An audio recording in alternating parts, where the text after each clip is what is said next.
আসসালামু আলাইকুম এভরিওয়ান, আবারও চলে আসলাম নতুন একটি ফোনের রিভিউ নিয়ে। আর এটা হচ্ছে টেকনো পপ 7 প্রো। যদিও এটা আমাদের দেশে অফিসিয়ালি লঞ্চ হয় নাই, বাট এটা সম্বন্ধে জানতে খারাপ কি? এটা দেখার পর অনেকেই বলতে পারেন এটা তো আমাদের দেশে লঞ্চ হওয়া টেকনো স্পার্গো 2023-এর মতোই।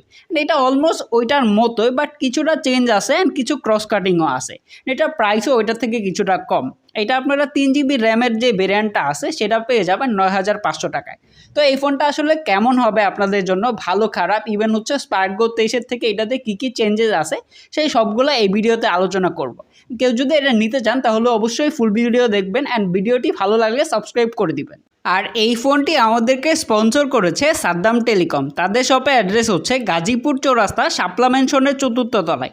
তাদের কাছে আপনারা টেকনো সহ সকল ব্র্যান্ডের স্মার্টফোন পেয়ে যাবেন। আর যদি আমার চ্যানেলে সাবস্ক্রাইবার হয়ে থাকেন তাহলে স্পেশাল গিফটও পেয়ে যাবেন। তো প্রথম যদি ডিজাইন নিয়ে বলতে হয় তাহলে এইটা হচ্ছে আমার আশেপাশে যে টেকনোর ভাই ব্রাদাররা আছে তাদেরকে আমি দেখায় জিজ্ঞেস করছি এটা আসলে কি। সবার আনসারটা এইরকম ছিল, এটা হচ্ছে স্পার্গো 2023। সত্যি বলতে এইটাই মনে হয়। জাস্ট পিছনে যদি চেঞ্জ নিয়ে বলতে হয় তাহলে এইটার ব্যাকপ্যাডে যে টেক্সচারটা বা প্যাটার্নটা আছে এইখানে কিছুটা চেঞ্জ করা হয়েছে। আর ব্যাকপ্যাডে যে ক্যামেরা মডিউলটা আছে এখানে যে ফিঙ্গারপ্রিন্ট স্ক্যানারটা দেওয়া হয়েছিল সেইটা হচ্ছে সরায় দিছে। যদিও আমি মনে করছিলাম যে এটাতে হচ্ছে সাইড মাউন্টেড ফিঙ্গারপ্রিন্ট দেওয়া হয়েছে, বাট এইটাতে কোনো রকম ফিঙ্গারপ্রিন্ট দেওয়া হয় না, যেটা হচ্ছে সবথেকে বড় ক্রস কাটিং। এখানে ফেস আনলক দেওয়া হয়েছে যেটা ফাস্ট অ্যান্ড অ্যাকুরেট। অ্যান্ড এটার ব্যাকপ্যাডে টেক্সচার হওয়ার জন্য ফিঙ্গার ক্যাচ করে না। আর সাইডটা হচ্ছে ভালোভাবে রাউন্ড করে দেওয়া, যার জন্য ধরে অনেকটা কমফোর্টেবল ফিল হয়। আর এটার যে ক্যামেরা মডিউলটা আছে এটা আমার কাছে দেখতে ভালো লাগে, তবে এখানে হচ্ছে দাগ পড়ে যাবে, যার জন্য অবশ্যই কেয়ারফুলভাবে ইউজ করবেন। আর এটার থিকনেস হচ্ছে 8.9 মিলিমিটার। আর এর ওয়েট কত সেটা জানা যায়নি, তারপর আমার কাছে মনে হয়েছে 190 থেকে 80 গ্রাম এমন হবে। ওয়েট ডিস্ট্রিবিউশন ঠিকঠাকই ছিল, তেমন কোনো প্যারা খাই নাই লং টাইম ইউজ করে। ভালো ব্যাপার হইতেছে যে এখানে টাইপ সি পোর্ট ব্যবহার করা হয়েছে। আর এখানে আপনারা 2টি সিমের পাশাপাশি মেমোরি এক্সপ্যান্ড করতে পারবেন আপ টু 1 টেরাবাইট পর্যন্ত।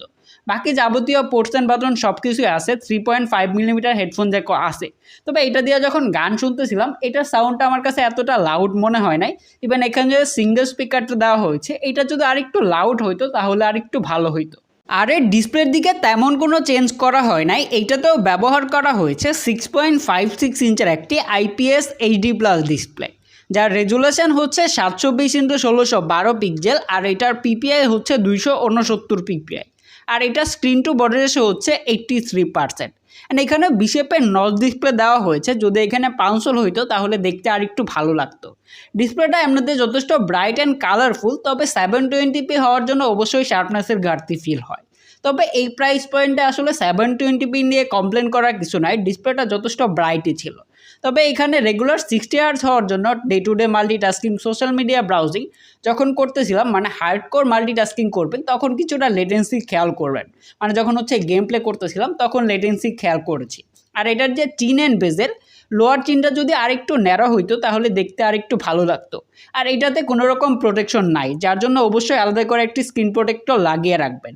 আর এটা পিক ব্রাইটনেস হচ্ছে 400 নিটস, যেটা ইনডোর অ্যান্ড আউটডোরের জন্য ঠিকঠাকই আছে। বাট যখন হচ্ছে কড়া রোদে ব্যবহার করবেন তখন কিছুটা প্যারা খাবেন, তাছাড়া ঠিকঠাকই ছিল। তবে এখানে যদি 90 Hz দেওয়া হইতো তাহলে আমার মনে হয় যে আরেকটু ভালো হইতো। এই ফোনটির রেয়ারে থাকছে ডুয়াল ক্যামেরা সেটআপ, যার মেইন ক্যামেরাটি হচ্ছে 12 মেগাপিক্সেলের মেন সেন্সর, আরেকটা হচ্ছে 2 মেগাপিক্সেলের ডেপথ সেন্সর। আর এর ফ্রন্টে আসলেই পাচ্ছেন 5 মেগাপিক্সেলের সেলফি ক্যামেরা। অ্যান্ড এইটা দিয়ে আপনারা সর্বোচ্চ 1080p 30 fps ভিডিও রেকর্ড করতে পারবেন। তো এইটা তোলা ছবিগুলো কেমন ছিল দিয়ে দিলাম, আপনারাই দেখে কমেন্ট করে জানাবেন কেমন লেগেছে।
যদি এর পারফরমেন্স নিয়ে বলতে যাই তাহলে এইটাতে ব্যবহার করা হয়েছে মিডিয়াটেক হিলিও A22, যেটা হচ্ছে 12 ন্যানোমিটার আর্কিটেকচারে বিল্ড করা। আর এর জিপিওতে ব্যবহার করা হয়েছে পাওয়ার VR-G8322। আর এইখানে আপনারা র্যাম রোম ভেরিয়েন্টে পাচ্ছেন 3GB RAM and 64GB internal storage. আর এই স্টোরেজ টাইপ হচ্ছে eMMC 5.1। আর এখানে আরও 3GB ভার্চুয়াল র্যাম পেয়ে যাচ্ছেন, যদিও ওইটা কোনো কাজের না। তো যদি এর পারফরমেন্স নিয়ে বলতে হয়, বেসিক কাজকর্ম যেমন হচ্ছে social media browsing, online class, তারপর আব্বা আম্মা বা ছোটো ভাইদের জন্য নিতে যাচ্ছেন, তাদের জন্য ঠিকঠাক আছে। বেসিক কাজকর্মগুলো ভালোভাবেই সেই নিতে পারতেছিলাম, তেমন কোনো প্রবলেম খেয়াল করে নাই। ব্যাকগ্রাউন্ডে হচ্ছে 3-4টা অ্যাপ রেখে ভালোই কাজ করা যায়, বাট যখন হচ্ছে হেভি মাল্টিটাস্কিং বা ব্যাকগ্রাউন্ডে বেশি অ্যাপ রেখে কাজ করবেন, তখন হচ্ছে কিছুটা ল্যাগ বা হিকাপের দেখা পাবেন। তাছাড়া হচ্ছে যারা বেসিক কাজকর্ম করেন তাদের জন্য ঠিকঠাকই আছে। তবে যারা গেম প্লে করেন তাদের জন্য এইটা অবশ্যই না, কেননা এটা দিয়ে আসলে ওই রকম গেম প্লে করতে পারবেন না। তারপরে এটা দিয়ে আমি হচ্ছে 3D যে গেমগুলো আছে সেগুলো ভালোভাবেই খেলতে পারতেছিলাম, যেমন হচ্ছে cricket, subway surfer, temple run, এইগুলো ভালোভাবেই খেলতে পারতেছিলাম। ওইরকম কোনো লেটেন্সি খেয়াল করে নাই। তবে কিছুটা হিকাপের দেখা পেয়েছি, মানে গাড়িগুলো যখন ক্র্যাশ করে, বা তাছাড়া হচ্ছে ক্রিকেট খেলতে সময় হচ্ছে যখন 6 হইতেছিল তখন গ্রাফিক্সটা অ্যাকুরেটভাবে দেখা যায় না। তাছাড়া হচ্ছে ফ্রি ফায়ার ভালোভাবেই খেলতে পারতেছিলাম, তেমন কোনো ল্যাগ বা হিকাপের দেখা পাই নাই। বাট অনেকক্ষণ খেলার পরে হচ্ছে ফোনটা হিট হয়, ভালোই হিট হয় দেখলাম। সফটওয়্যার পার্টে এইটাতে ব্যবহার করা হয়েছে অ্যান্ড্রয়েড 12 আর এর ইউআইতে থাকছে হাইওয়েস 11.0। হাইওয়েস 11.0 নিয়ে বলতে গেলে এইটা আগের থেকে ক্লিন হয়েছে, বাট তারপরে ব্লোটওয়্যার আছে, যেগুলো অনেকগুলো আপনারা চাইলে আনইনস্টল করে দিতে পারবেন, বাট অনেকগুলো হচ্ছে আনইনস্টল করা যায় না। যার জন্য হচ্ছে এইগুলো থেকে ডে টু ডে মাল্টিটাস্কিংয়ের টুকটাক অ্যাডেড দেখা পেয়েছি, বাট বাকবাল্লুকের দেখা পাই নাই। বাট তারপরে এমনিতেই র্যাম কম, তার উপরে হচ্ছে এত বেশি ব্লোটওয়্যার থাকলে এই ফোন তো হ্যাং করবে। তার জন্য এইটা যারা পারচেস করবেন তাদের জন্য সাজেশন থাকবে যে লাইট অ্যাপসগুলো ইনস্টল করার জন্য। তবে ভালো ব্যাপার হচ্ছে যে এইটাতে ব্যবহার করা হয়েছে 5000 mAh ব্যাটারি। আসলে 5000 mAh ব্যাটারি বড় ব্যাপার না, বাট এটার ব্যাটারি ব্যাকআপ খুবই ভালো ছিল।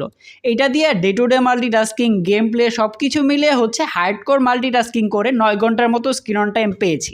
তাছাড়া যারা হচ্ছে মডারেট ইউজার আছেন, যেমন হচ্ছে বেসিক কাজকর্ম করেন, তারা হচ্ছে 1 থেকে 1.5 দিনের মতো ব্যাটারি ব্যাকআপ পেয়ে যাবেন। আর যারা হার্ডকোর ইউজার তাদের কথা তো বললামই। আর এর বক্সে দেওয়া হয়েছে 10 ওয়াটের একটা চার্জার, যেটা দিয়ে এই ফোনটা 0 থেকে 100% হইতে 2 ঘন্টা 40 থেকে 50 মিনিটের মতো সময় লাগে। তো 9500 টাকা প্রাইস পয়েন্টে এই ফোনটার যদি ভালো খারাপ নিয়ে বলতে হয়, তাহলে এইটার যে ডিজাইনটা আমার কাছে ঠিকঠাকই মনে হয়েছে।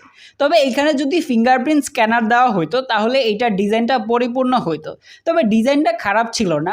এখানে টাইপ সি পোর্ট দেওয়া হয়েছে, ডিসপ্লেটাও প্রাইস পয়েন্ট অনুযায়ী যথেষ্ট ব্রাইট অ্যান্ড কালারফুল। তবে এখানে 90 হার্টজ হলে আরেকটু ভালো হতো। তাছাড়া পারফরমেন্স পার্টে যদি বলতে হয়, তো পারফরমেন্স পার্টে আরেকটু বেটার চিপসেট দিলে আরেকটু ভালো হতো। তবে জানেনই বর্তমান প্রাইসে হচ্ছে যে কী অবস্থা বাংলাদেশের, না অন্যান্য দেশেও অলমোস্ট সিমিলারই। তারপরও 9500 টাকায় A22 খারাপ না, কেননা টেকনো যে পপ 7 আছে সেখানে হচ্ছে ইউনি অ্যাসোসি 9863 ব্যবহার করা হয়েছে, যেটার প্রাইস হচ্ছে 9700 টাকা। সো ওইটার থেকে হচ্ছে এটার পারফরমেন্স অবশ্যই বেটার হবে। যারা হচ্ছে পপ 7 নিতে যাচ্ছেন, আমার মনে হয় যে পপ 7 প্রো নিলে তাদের জন্য আরেকটু বেটার হবে।